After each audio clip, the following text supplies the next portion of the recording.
All right. Well, hey there, guys. It is Wednesday afternoon, and we here at the Hughes house are having a little nap time for the kiddos, and so I thought it might be a good time to jump on and just do a little bit of the Bible reading from today and share a little bit about what Holy Wednesday is meant to be.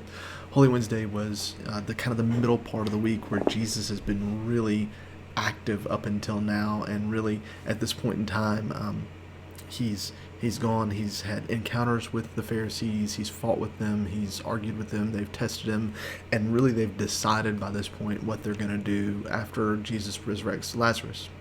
And so Jesus is at the home of Simon the leper, and a woman named Mary, who is the sister, one of the two sisters of Lazarus, comes to Jesus' feet after just merely days before, literally days before, not having faith that Jesus could heal her brother and mourning his death, is now in Jesus' feet, at Jesus' feet, in his presence, and takes a 20,000, what's the equivalent of about a $20,000 jar of alabaster ointment, oil, perfume that you would anoint a body with, that was going, a lamb that was going to be sacrificed, or a body that was going to be buried, and she anointed Jesus with that scent. And I want to read this with you guys, and just share this with you today.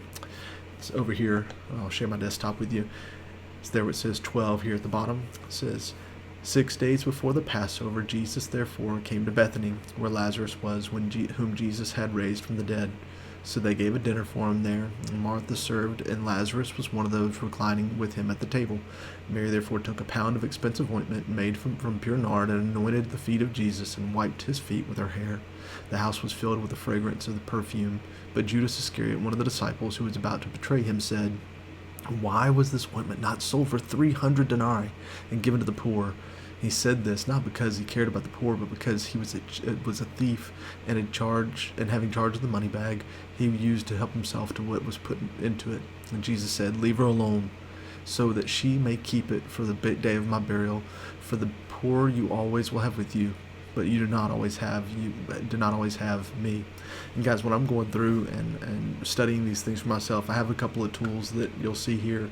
I have a commentary on just the everyday life and what's going on then, and they'll have some notes in here about what's happening at the feet of Jesus. And I want to show you this picture of this denarii.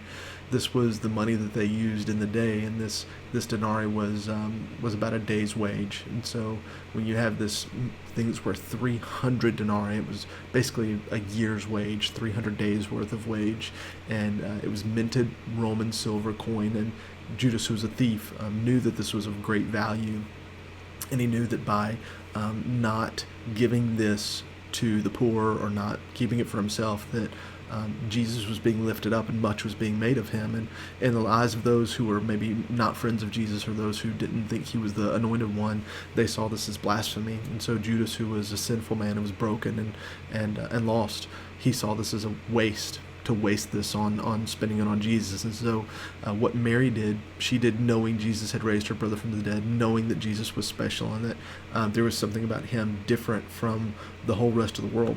And sadly, Judas didn't see this and didn't recognize this. And so, as we contemplate Jesus, may we put him in his appropriate place. May he be worth more than money, more than silver and gold, in these quiet moments that lead up to the cross, tomorrow being Monday, Thursday, the Lord's Supper, the betrayal in the garden, all those things. In this last quiet moment, just know that Jesus was loved and celebrated by those around him, and that we should do the same, and take time today, this Holy Wednesday, as we just meditate on these scriptures and the things that are to come, to cherish these holy days that we have, and those who are looking for hope and looking for that person who answers the questions about life and meaning and things that are hard right now, is that we have the answer. And the answer is Jesus, and that he loves us, and that he sent his son to die for us, and that we can celebrate that heading into this weekend. So be prayerful, be mindful. I hope you have a blessed day, that you've enjoyed our time that we've got to spend with you this week, and I look forward to hearing Brother Ryan again this evening.